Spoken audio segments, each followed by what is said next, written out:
علیہ السلام پل صراط پہ سامنے کھڑے ہو کر ہاتھ اٹھا کر دعا کر رہے ہوں گے، رب سلم امتی، رب سلم امتی، اے اللہ میری امت کو سلامتی کے ساتھ گزار دے، میری امت کو سلامتی کے ساتھ گزار دے۔ ہم پل صراط پر محبوب کی آواز پر لبیک کہتے ہوئے آسانی کے ساتھ گزر جائیں گے۔ کہا مجھے پل صراط پہ تلاش کر لینا۔ حضرت انس کہتے ہیں حضور اگر میں آپ کو پل صراط پہ نہ دیکھ سکا، اگر پل صراط پہ میں آپ سے نہ مل سکا تو کہاں جاؤں؟ حضور نے فرمایا علی الحوض، پھر حوض کوثر پہ آ جانا، میں اپنے پیاسے امتیوں کو جام کوثر بھر بھر کے پلا رہا ہوں۔ محبوب علیہ السلام اپنے پیاسے امتیوں کو جام کوثر پلائیں گے۔ کہا حضور اگر میں حوض کوثر پہ بھی آپ کو نہ ڈھونڈ سکا، میں نہ دیکھ سکا، میری نگاہیں نہ دیکھ سکی تو پھر کہاں آؤں؟ کہا علی المیزان، پھر میزان کے قریب آ جانا، میں اپنے امتیوں کے نامہ اعمال تلنے کے وقت ان کی بخشش کی دعائیں مانگ رہا ہوں۔ محبوب علیہ السلام کے سامنے جب آپ کی امت و امت کے نامہ اعمال کو تولا جائے گا تو محبوب علیہ السلام اپنی گناہ گار امت کے لیے اپنے رب کی بارگاہ میں سفارش کریں گے۔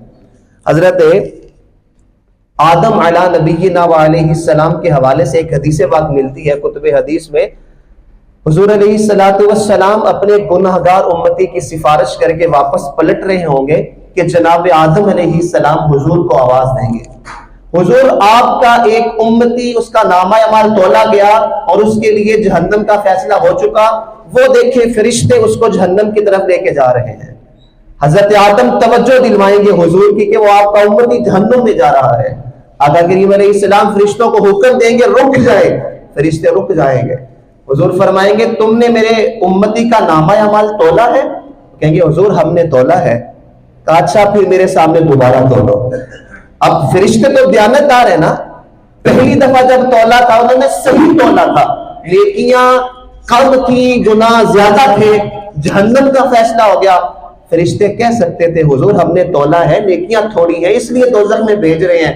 حضور فرماتا ہے میرے سامنے دوبارہ تولو۔ فرشتے سر جھکا کے کہتے ہیں حضور جیسے آپ کہیں گے ویسے ہی ہوگا۔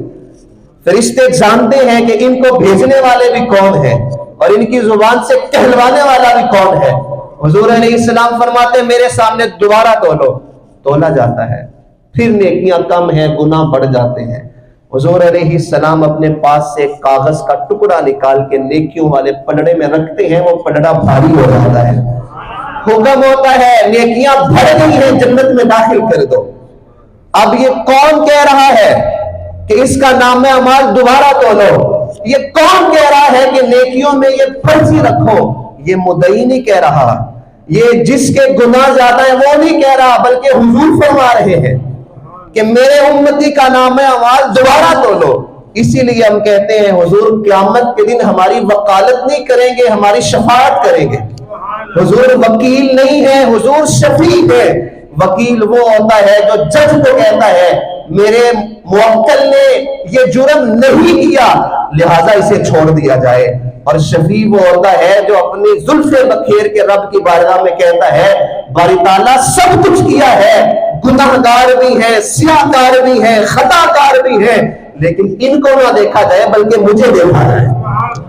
محبوب علیہ السلام اللہ کی بارگاہ میں سفارش کریں گے، محبوب علیہ السلام وہ رکا رکھیں گے، اس کا نیکیوں والا پلڑا بھاری ہو جائے گا، جنت کا پروانہ ملے گا، وہ قدموں سے لپٹ کے عرض کرے گا حضور کہاں میں اور کہاں یہ مجھ پہ کرم، میرے تو نامہ اعمال میں کوئی عمل تھا ہی نہیں جو میرے کام آ جاتا، میں تو رب کی رضا مان کے جہنم کی طرف جا رہا تھا، یہ کون سی نیکی میرے کام آ گئی؟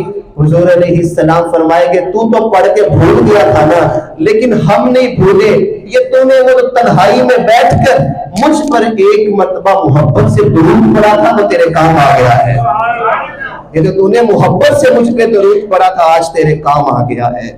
کہا اے انس اگر میں تمہیں پل صراط پہ نہ ملوں، اگر میں تمہیں حوض کوثر پہ نہ ملوں تو میزان عمل پہ آ جانا، جس امتی کے نامہ اعمال میں نیکیاں تھوڑی ہوگی ہم ان نیکیوں والے پلڑے کو بھاری کر کر کے اپنے غلاموں کو جنت میں داخل کر رہے ہوں گے۔ قیامت کے دن اللہ تعالی ہر نبی کی امت کو حضور علیہ السلام کے پاس لے کے آئے گا کہ شفاعت کی بھیک مانگنی ہے تو اس در سے مانگی، بلکہ ساری